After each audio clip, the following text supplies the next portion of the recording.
ఒక్కసారి కొమ్మూరి గోల్డ్ కి కాల్ చేయండి. తాకట్లో ఉన్న మీ బంగారాన్ని విడిపించి మార్కెట్ ప్రైస్ కి వాళ్ళు కొనుక్కుని మిగతా డబ్బులు మీకు ఇచ్చేస్తారు. హాయ్ హలో నమస్తే వెల్కమ్ టు మనం టీవీ. నేను మీ చార్మి. ప్రజెంట్ యూఎస్ఏలో పరిస్థితి ఇట్లా ఉంది. ఇది మొత్తం వైట్గా ఉంది ఏంటి, ఏం చెప్తున్నావు చార్మి, మనం టీ స్క్రీన్ మీద నాకు ఇదేం కనిపిస్తుంది అనొచ్చు మీరు. ఇదంతా ఫ్లైట్. ఇది ఫ్లైట్. ఇది ఆ మంచుకి సంబంధించి దానంతట అది వెళ్ళిపోతున్న ఒక కారు. ఇక ఇక్కడ ఇదొక ఇల్లు. ఇది ఇల్లు నమ్మగలుగుతున్నారా? అదొక ఇల్లు అంటే నమ్మలేని పరిస్థితి. అంత దారుణంగా ఉంది ప్రజెంట్ సిచ్యువేషన్ ఇక్కడ. ఓవరాల్గా చూసుకుంటే ఫ్లైట్కి సంబంధించి పైనుంచి కింది వరకు ఎక్కడ చూసినా కూడా మంచు మంచు మంచు మంచు. అప్రాక్సిమేట్లీ 2100 కిలోమీటర్ల వరకు కంప్లీట్గా మంచి. అంటే బయట కోతే గడ్డగడతావు నువ్వు, అంత ఘోరంగా ఉన్నది పరిస్థితి. అక్కడ 6 డిగ్రీలు 8 డిగ్రీల సెల్సియస్కి పడిపోయింది. ఇంకో విషయం ఏంటంటే, ఒకటి కాదు రెండు కాదు, అప్రాక్సిమేట్లీ 13,000 ఫ్లైట్లు క్యాన్సిల్ అయినాయి. అంటే ఎవరైతే అక్కడికి వెళ్ళాలనుకుంటున్నారో వాళ్ళందరి ఫ్లైట్లు క్యాన్సిల్ అవ్వడము కంప్లీట్గా. అక్కడున్న సిచ్యువేషన్ ఎట్లా ఉందంటే, ఇక్కడ లైట్లు కనిపిస్తున్నాయి కదా మీకు, ఆ లైట్లు లేవు ఇప్పుడు. ఆల్మోస్ట్ 5 లక్షలకి సంబంధించిన ఇండ్లల్లో లైట్లు మొత్తం కొలాప్స్. లైట్లు లేవు, జనరేటర్ల మీద ఉన్నారు, ఇన్వర్టర్ మీద ఉన్నారు. ఇంకో విషయం ఏంటంటే, ఆ ఇంట్లో లైట్లు కూడా ఎక్కువసేపు పనిచేస్తలేవట. ఎందుకంటే అంత మంచి ఉన్నది. నీళ్ళు ఇట్లా ఒక అప్రాక్సిమేట్లీ మంచి ఒక గట్టిగా ఒక 100 డిగ్రీల సెల్సియస్ వరకు హీట్ చేసిన నీళ్ళు ఇట్లా వార వస్తే ఇట్లా గడ్డగట్టి ఇట్లా బయటకు వస్తుంది. అంత ఘోరంగా పరిస్థితి సిచ్యువేషన్. ఇంకో విషయం ఏంటంటే, 21 స్టేట్స్కి, ఇప్పుడు 25కి, ఇవాళ 25, నిన్న 21, ఇవాళ 25 స్టేట్స్కి రెడ్ అలర్ట్ ఇచ్చారు.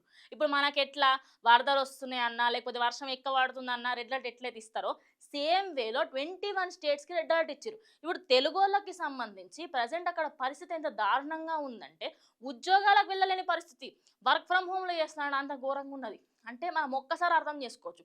అంటే మంచు ఏ లెవెల్లో పడుతుంది. కొన్ని ప్రాంతాలలో అసలు మంచే లేదట. అంటే పడితే అతి, అయితే అతివృష్టి లేకపోతే అనావృష్టి అన్నట్టున్నది. కథ అట్లనే ఉన్నది. కంప్లీట్గా ఎక్కడ చూసుకున్నా కూడా ఈ లైట్ ఫెసిలిటీ అనేది కంప్లీట్గా కొలాప్స్ అయిపోయింది ఇక్కడ.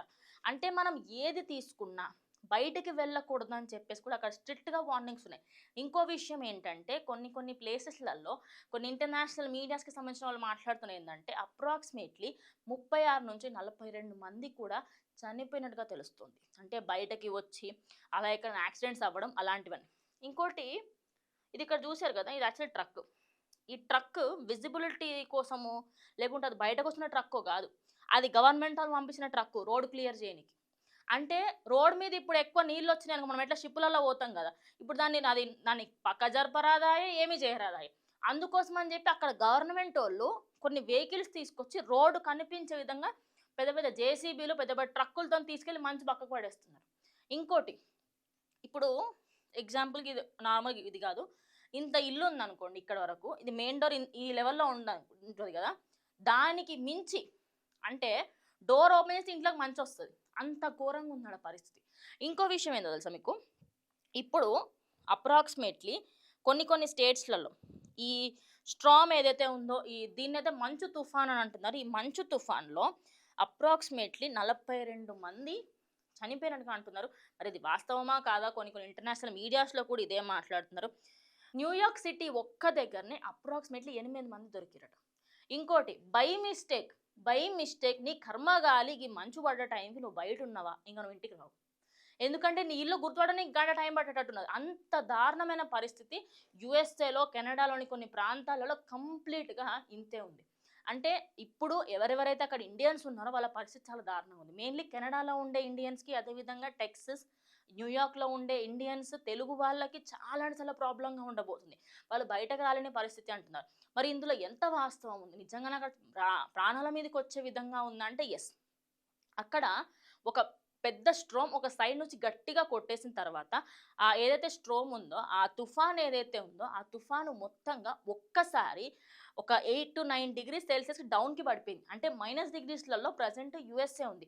ఇది మనం అందరం ఇక్కడ ఎంత మంచిగా ఎండను ఎంజాయ్ చేస్తున్నాం, కానీ అక్కడ వాళ్ళకి సంబంధించిన ప్రాణాలు చేతిలో పెట్టుకొని ఉన్నారు. కరెంట్ లేదు, నెట్వర్క్ చక్కగా వస్తలేదు, బయటకు వెళ్ళలేరు, సరుకులు తెచ్చుకోలేరు, ఆఖరికి తిండికి సంబంధించి కూడా ప్రజెంట్ కొన్ని ప్రాంతాలలో బాధపడేటట్టుంది. ఇంకోటి, అక్కడ ఎవరైతే హోమ్లెస్ పీపుల్ ఉంటారో ఇంకా వాళ్ళ పరిస్థితి చెప్పని కూడా చెప్పరాదు. వాళ్ళకి ఇల్లు లేక, ఎక్కడ పడుకోవాలో తెలియక, ఏం చేయాలో తెలియక బస్ స్టాండులలో అదేవిధంగా కొన్ని ప్లేసెస్లలో కూడా వాళ్ళు అక్కడ ఉండిపోతున్నారంట.